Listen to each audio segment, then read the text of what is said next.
ঐতিহাসিকভাবেই এই যে ইসরায়েল এবং এই যে মুসলিম রাষ্ট্রগুলির মধ্যে একটা বিরোধ আছে, বিশেষ করে ইরানের সঙ্গে। এবং ইরানিয়ানরা বরাবরই তারা কিছু সাপোর্টিং ফোর্সের সহায়তা নিয়ে থাকতো।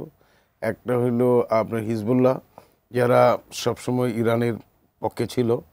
তারপরে আছে হামাস, তারাও ইরানের সঙ্গে ছিল। হুতি বিদ্রোহী যারা আছে তারাও ছিল। এবং যে সিরিয়ার যে নেতা যিনি এখন দেশ ছেড়ে ত্যাগ করেছেন, প্রেসিডেন্ট আসাদ, এনারাও ছিলেন।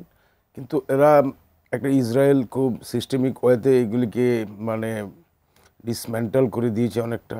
যেমন ধরেন হিজবুল্লাহকে তারা একটা পেজার সিস্টেমে ধ্বংস করেছে, বেশিরভাগ মানে ক্ষতি সাধন করেছে।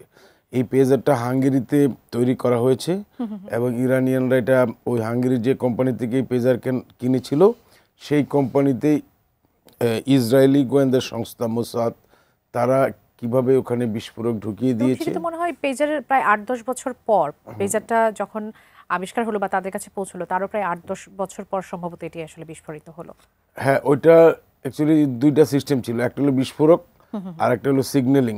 যে কারণে ওরা কিছু বিস্ফোরণের লোক মারা গেছে রিমোট কন্ট্রোলে, মানে কমান্ডার, আর কিছু মারা গেছে ওই কোন জায়গায় ওনারা লোকেটেড ছিল সেই জায়গায় আক্রমণ করে।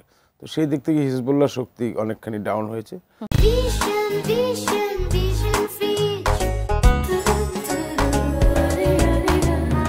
তারপরে তারা সিস্টেমিক অ্যাটাক করেছে গাজায়, সেখানে হামলার ফলে সেখানকার যে হামাস বাহিনী তারাও যথেষ্ট দুর্বল হয়েছে।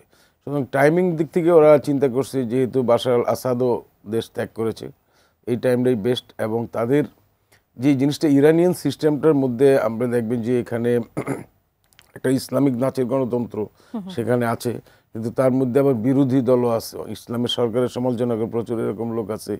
অনেক মহিলারা মনে হয় যে তারা খুব বদ্ধ করে আবদ্ধ, তা নয়। ইরানে কিন্তু মহিলারা আবদ্ধ না, হয়তো কিছুটা এই ড্রেস কোড থাকে, কিন্তু আলটিমেট তারা কিন্তু সর্বত্র বিরাজিত। এবং একই সঙ্গে ধরেন নানা মত পথের লোক আছে, বামপন্থা পর্যন্ত আছে।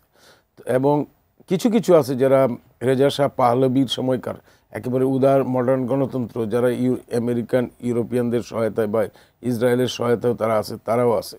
তো ওখান থেকে তারা কিছু স্পাই বা গুপ্তচর তারা ঠিক করেছিল যে যারা ওখানে এই ডিটেক্টরগুলি নির্ধারণ করে রেখেছে, বিশেষ করে পরমাণু বিজ্ঞানীদের অবস্থানে, এবং ওনারা যেখানে মানে চলাফেরা করছে, ওনারা তো আর গোপনে চলাফেরা করেন না, ওপেনই চলেন সাধারণ মানুষের মতো। ইরান একটা ওপেন সোসাইটি, তো সেইখানে তারা আইডেন্টিফাই করে একেবারে পিন পয়েন্ট করে সেখানে মেরে একটা বিরাট সাকসেস দেখিয়েছে যে বিজ্ঞানীদের মারা গেছে, বিভিন্ন সেনা প্রধান সহ কমান্ডাররা মারা পড়েছেন, গার্ড যারা ওই প্রেসিডেন্টের গার্ড যারা ওরাও মারা গেছে। মানে গুরুত্বপূর্ণ মিলিটারিলি সাকসেস যেটাকে বলে সেটা তারা অর্জন করেছে।